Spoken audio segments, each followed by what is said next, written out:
Okay, well that's it. That's Gemini12. This is the one Buzz Aldrin went in. Gemini12. I'm sorry, a Gemini12. And Buzz Aldrin and Jim Lovell, who later went on Apollo 13, went up here November 11, 1966. It was the first time anything's ever docked in space, and it has 220 dials, switches, and levers, all within reach of the astronaut's seat. And keep in mind that they were in here, I guess, about a week. And look at the tight quarters.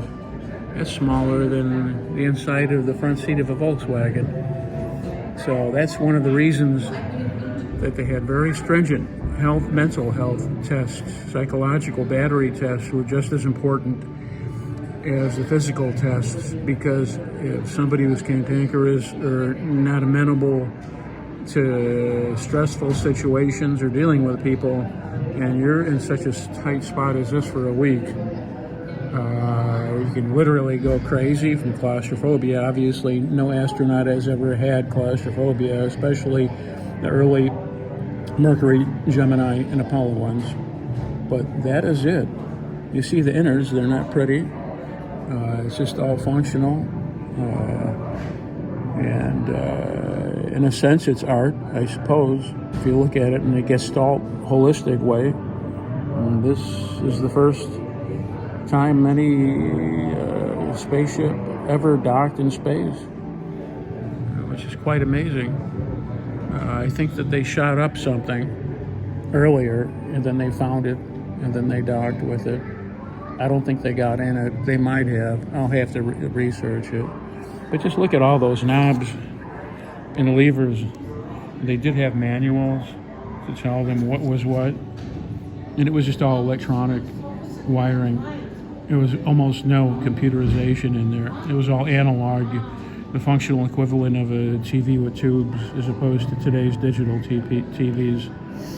And there wasn't a whole lot to control, just a few knobs and throttles. You see the seats, obviously the cushions were taken out, but can you imagine sitting in that for 8 days in space?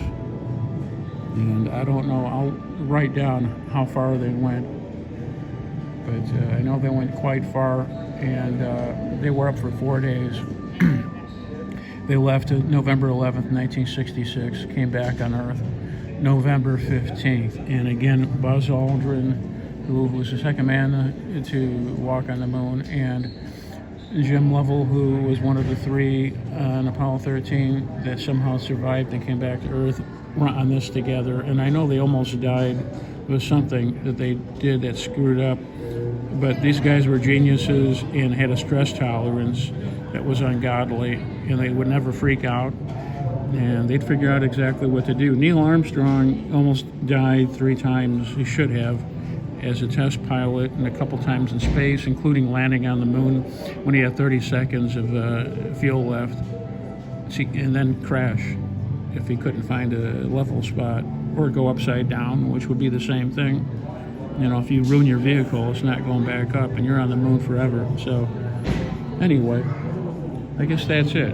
This is the most amazing artifact in the planetarium. So I wanted to really focus on this. I hope you enjoyed it.